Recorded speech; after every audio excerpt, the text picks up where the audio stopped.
Pagi Bapak Ibu yang dikasihi Tuhan Yesus, salam damai sejahtera bagi kita semua. Selamat bertemu kembali meski perjumpaan kita adalah perjumpaan yang dilakukan secara virtual di media online. Bapak Ibu yang dikasihi Tuhan Yesus, dalam dunia literasi media ada istilah bahwa literasi media merupakan sebuah kontinum, yaitu bahwa kita tidak dapat mengatakan seseorang tidak dapat memiliki literasi media sama sekali, dan tidak ada seorang pun yang dapat mengatakan bahwa ia ada di titik ujung yang tinggi atau sempurna tentang media. Apa itu literasi media? Literasi media adalah kemampuan untuk mengakses, menganalisis, mengevaluasi, dan mengkomunikasikan pesan media yang kita terima dalam kehidupan kita sehari-hari. Dan setiap orang punya ruang untuk perbaikan, untuk peningkatan, dan pengembangan kemampuan. Jadi masih ada banyak hal cara untuk kita mengembangkan diri dalam menerima pesan-pesan, mengevaluasi, dan kemudian secara kritis menganalisanya. Dan seperti firman Tuhan pada kita di pagi hari ini diambil dari kitab Injil Yohanes pasal 3 ayat 1 sampai dengan ayat 8 yang demikian. Adalah seorang Farisi yang bernama Nikodemus, seorang pemimpin agama Yahudi. Ia datang pada waktu malam kepada Yesus dan berkata, "Rabi, kami tahu bahwa engkau datang sebagai guru yang diutus Allah. Sebab tidak ada seorang pun yang dapat mengadakan tanda-tanda yang engkau adakan itu, jika Allah tidak menyertainya." Yesus menjawab katanya, "Aku berkata kepadamu, sesungguhnya jika seorang tidak dilahirkan kembali, ia tidak dapat melihat kerajaan Allah." Kata Nikodemus kepadanya, "Bagaimanakah mungkin seorang dilahirkan kalau ia sudah tua? Dapatkah ia masuk kembali ke dalam rahim ibunya dan dilahirkan lagi?" Jawab Yesus, "Aku berkata kepadamu, sesungguhnya jika seorang tidak dilahirkan dari air dan roh, ia tidak dapat masuk ke dalam kerajaan Allah. Apa yang dilahirkan dari daging adalah daging, dan apa yang dilahirkan dari roh adalah roh. Janganlah engkau heran, karena aku berkata kepadamu, kamu harus dilahirkan kembali. Angin bertiup kemanapun ia mau, dan engkau mendengar bunyinya, tetapi engkau tidak tahu dari mana ia datang atau kemana ia pergi. Demikian halnya dengan tiap-tiap orang yang lahir dari roh." Demikian firman Tuhan, kiranya menjadi pembelajaran bagi kita di hari ini. Bapak Ibu yang dikasihi Tuhan Yesus, Nikodemus adalah pribadi yang tidak sembarang orang. Ia adalah orang Yahudi yang memiliki kedudukan yang luar biasa. Ia menjadi bagian dari kelompok Farisi dan ia adalah seorang pemimpin di sana. Tentu sebagai seorang pemimpin kita tahu Nikodemus punya kemampuan dan pengetahuan yang luar biasa. Ia paham tentang firman Tuhan, ia tahu bagaimana hidup dalam kehidupan sosial, ia tahu bagaimana bertindak sesuai dengan apa yang ia dengar dan ia pelajari.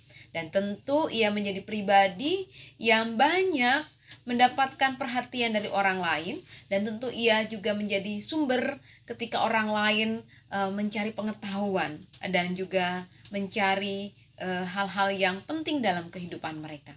Bapak Ibu yang dikasihi Tuhan Yesus, dalam cerita ini dikatakan bahwa pada malam hari ia menemui Yesus. Menjadi unik, dan tentu bukan berarti Nikodemus tidak tahu siapa Yesus. Ia mengenal Yesus, ia mendengar Yesus, dan ia tahu apa yang dilakukan oleh Yesus sepanjang pelayanan Yesus. Dan sebagai pribadi yang juga mengenal firman Tuhan dan punya akses untuk mengerti dan mengetahui siapa Yesus, ia datang kepada Yesus pada malam hari. Ada keinginan yang luar biasa dari Nikodemus. Tentu dengan pengetahuannya yang luar biasa, ia bertemu Yesus di malam hari. Ya, ada orang yang mengatakan atau ada ahli yang juga menafsir bahwa kenapa ia pergi malam hari, karena ia tidak ingin diketahui oleh orang kepergiannya. Ia tidak ingin mempertaruhkan jabatannya, nama baiknya ketika menemui Yesus. Tetapi ada hal yang menarik di sini juga yang bisa kita tahu. Nikodemus dengan segala atributnya, segala jabatannya, dengan segala pengetahuannya mau datang kepada Yesus. Dan luar biasa dalam percakapan itu ia mengatakan, "Rabi." Kami tahu bahwa engkau datang sebagai guru yang diutus Allah. Sebab tidak ada seorang pun yang dapat mengadakan tanda-tanda yang engkau adakan itu jika Allah tidak menyertainya.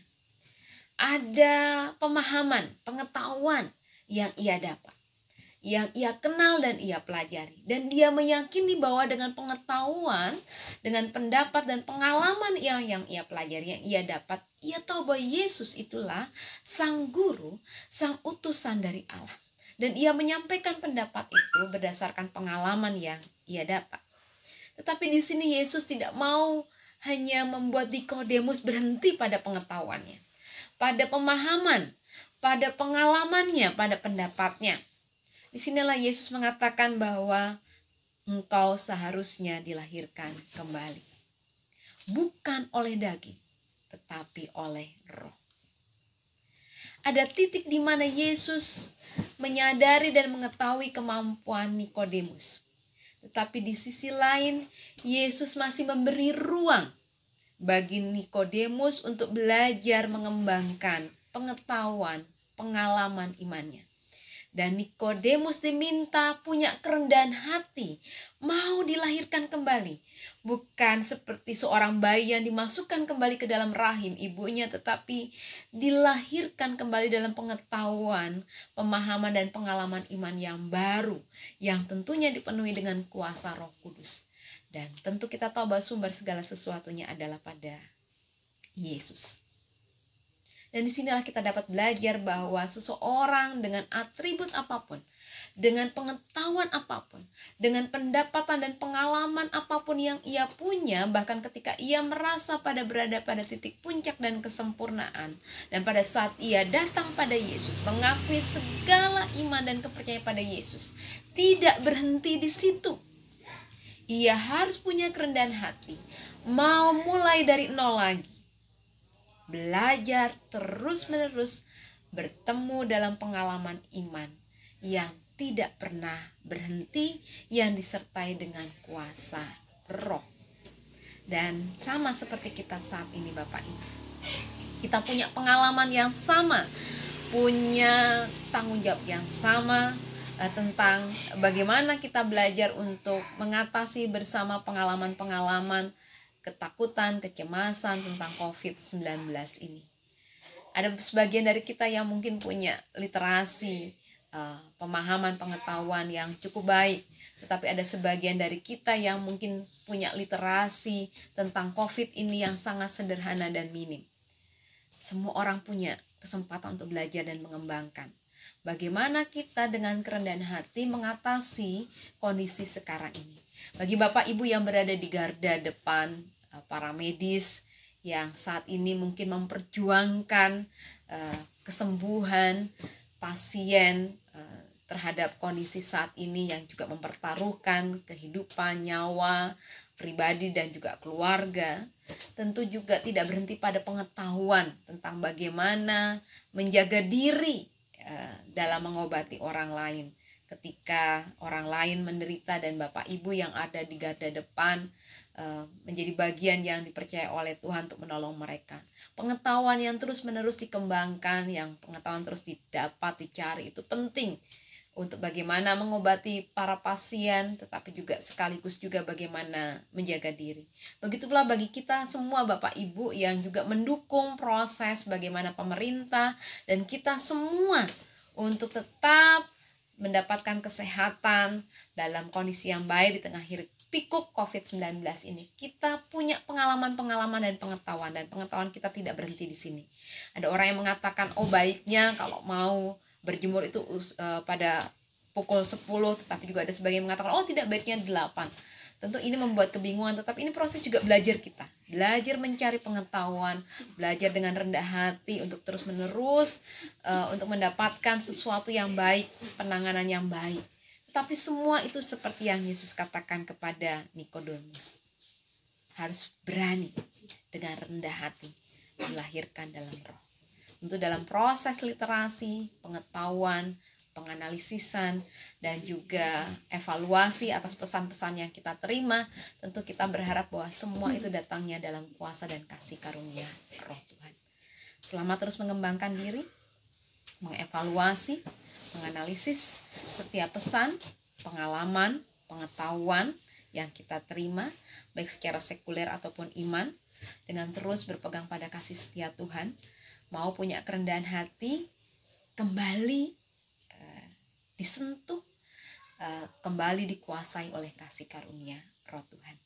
Selamat pagi, Tuhan senantiasa memberkati kita semua. Shalom.